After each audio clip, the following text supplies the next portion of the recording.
Roma, la joya del mundo antiguo, era más que una ciudad. Era el corazón palpitante de un imperio que dominaba 3 continentes. Bajo sus arcos de mármol, sus columnas monumentales y sus calles empedradas, latía la vida de más de 1 millón de almas. El foro resonaba con discursos políticos, los templos exhalaban incienso y los mercados vibraban con el bullicio de comerciantes y esclavos. Todo parecía eterno, indestructible. Pero en el verano del año 64 después de Cristo, esa grandeza estaba a punto de enfrentarse a una amenaza inesperada. No sería un ejército enemigo ni una traición interna, sino un adversario más antiguo y silencioso: el fuego. Lo que comenzó como una chispa en la oscuridad se transformaría en un cataclismo que cambiaría la historia. Aquella noche, Roma, la eterna, descubriría lo frágil que podía ser su gloria. Roma era un mosaico de contrastes. En las colinas, palacios fastuosos brillaban con mosaicos de oro y mármol, villas adornadas con frescos coloridos y jardines perfumados con rosas y laureles. Allí vivían los poderosos, senadores, aristócratas y generales victoriosos, rodeados de lujos que pocos podían imaginar. Pero en la otra cara de la ciudad, en los barrios populares como la Subura, la realidad era muy distinta. Las casas eran de madera, altas y estrechas, construidas unas sobre otras como si desafiaban al destino. Sus calles eran angostas, oscuras, repletas de humo de hornos y de gritos de vendedores ambulantes. Los carros hacían retumbar los adoquines y el hedor de cloacas abiertas se mezclaba con el aroma del pan recién horneado. En cada esquina, la vida vibraba con intensidad. Niños jugando entre las sombras, esclavos apresurados con cargas pesadas, soldados marchando con disciplina y comerciantes ofreciendo especias traídas desde Oriente. Roma era una ciudad que nunca dormía, un universo entero en el que convivían riqueza y miseria, poder y debilidad. En el trono se encontraba Nerón, un emperador tan enigmático como controvertido. Para unos, era un visionario amante de las artes. Para otros, un tirano incapaz de gobernar. Nerón prefería los escenarios al Senado,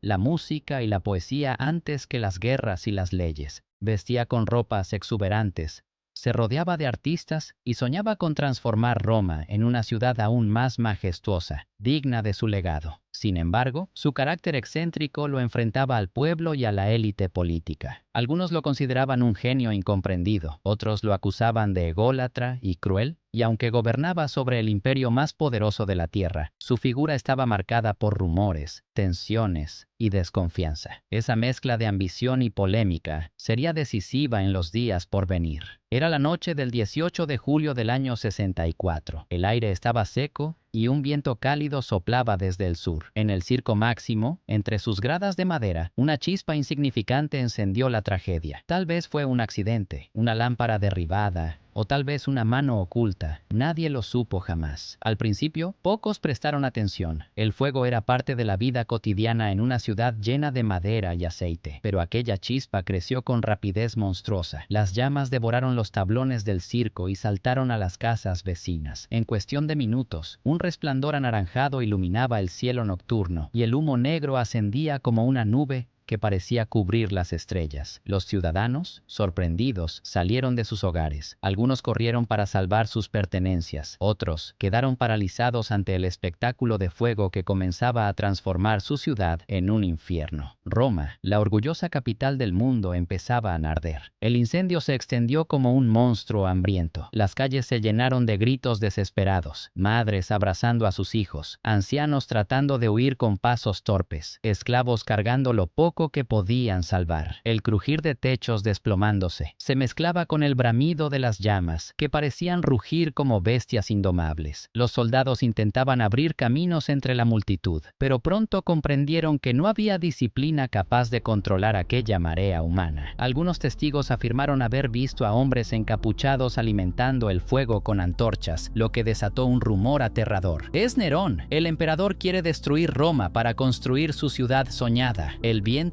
cómplice cruel, avivaba las llamas que corrían de calle en calle. Los templos que habían resistido siglos, las estatuas que honraban a los dioses y los foros donde se decidía el destino del imperio, caían bajo el poder devastador del fuego. Durante 3 días y 3 noches, Roma se convirtió en un océano de fuego. El templo de Júpiter ardió como si los mismos dioses hubieran abandonado la ciudad. Los foros quedaron reducidos a cenizas, las estatuas se quebraron y se desplomaron como si lloraran el fin fin de una era. Las familias se refugiaban donde podían, en tumbas, en catacumbas, en ruinas humeantes. El aire estaba lleno de ceniza y humo, tan denso que muchos murieron asfixiados. El rugido de las llamas se escuchaba en cada rincón, un sonido que parecía interminable. Roma, la eterna, se desmoronaba frente a los ojos de sus propios habitantes, incapaces de comprender si aquella catástrofe era obra del destino o del hombre. Las crónicas cuentan que Nerón observaba el incendio desde una terraza, tocando su lira y declamando versos sobre la caída de Troya, como si comparara la desgracia de su pueblo con la de los héroes griegos. ¿Fue verdad o una fábula inventada por sus enemigos? La historia nunca lo aclaró. Lo cierto es que, cuando el fuego finalmente cedió, Roma ya no era la misma. Nerón se enfrentaba a un pueblo destruido, a monumentos irrecuperables y a una ciudad que pedía explicaciones. Su imagen, ya de por sí polémica, quedó marcada para siempre. Necesitaba un culpable, alguien a quien señalar para calmar la furia de las masas y reconstruir su autoridad. Los rumores lo señalaban directamente, pero Nerón fue más astuto. Acusó a una pequeña comunidad en crecimiento. Los cristianos eran vistos con desconfianza porque rechazaban a los dioses romanos y se reunían en secreto. Nerón los convirtió en el chivo expiatorio perfecto. Lo que siguió fue brutal. Decenas fueron arrestados, torturados y ejecutados públicamente. Hombres, mujeres y niños murieron en espectáculos crueles, utilizados como antorchas humanas en los jardines imperiales o lanzados a las fieras en el circo. Roma, todavía humeante, fue testigo no solo de destrucción, sino también de una de las primeras grandes persecuciones religiosas de la historia. El gran incendio de Roma no fue solo un desastre urbano. Fue un punto de inflexión que alteró para siempre la historia de una civilización que se creía invencible.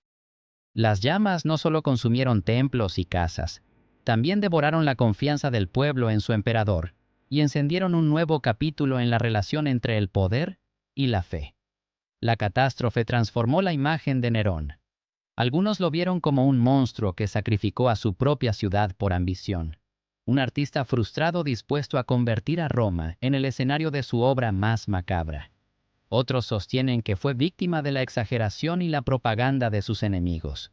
Una figura compleja atrapada en medio de rumores imposibles de contener. La verdad se diluyó entre cenizas y crónicas contradictorias, dejando un enigma que todavía hoy despierta debates. El incendio también dejó huellas profundas en la historia religiosa.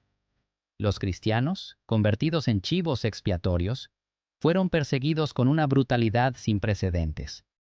Aquellos días de martirio sembraron las raíces de una fe que, paradójicamente, siglos después, terminaría dominando el mismo imperio que los había condenado. Así, del fuego nació una llama distinta, la del cristianismo emergente, que encontró en la persecución la fuerza para extenderse. Pero el eco de aquel fuego va más allá de la religión. Nos recuerda lo frágil que puede ser la grandeza humana. Roma era eterna. Y sin embargo bastó una chispa para demostrar que ninguna civilización es indestructible. Una ciudad construida con esfuerzo durante siglos pudo perder gran parte de su esplendor en cuestión de días. Hoy, casi 2 milenios después, aún nos hacemos las mismas preguntas. ¿Qué sucede cuando los líderes traicionan la confianza de su pueblo? ¿Qué ocurre cuando la verdad se mezcla con rumores, hasta el punto de que nadie distingue los hechos de las versiones manipuladas? El gran incendio de Roma no es solo una lección sobre el pasado. Es un espejo en el que podemos ver los dilemas del presente. Roma se levantó de sus cenizas, reconstruida con más mármol, más monumentos y un nuevo esplendor. La llamaron de nuevo eterna, como si nada pudiera doblegarla. Pero la memoria de aquella noche ardiente quedó grabada en la conciencia de la humanidad, como advertencia de que la gloria puede desvanecerse en un instante, y de que la historia siempre guarda preguntas sin respuesta. Porque, al final, no fueron solo las casas las que se derrumbaron. También ardió la confianza. Se derrumbaron certezas, y nació un legado de sospechas. Y esa es la verdadera fuerza de la historia. Recordarnos que detrás de cada ruina, detrás de cada llama, siempre hay una lección que trasciende los siglos.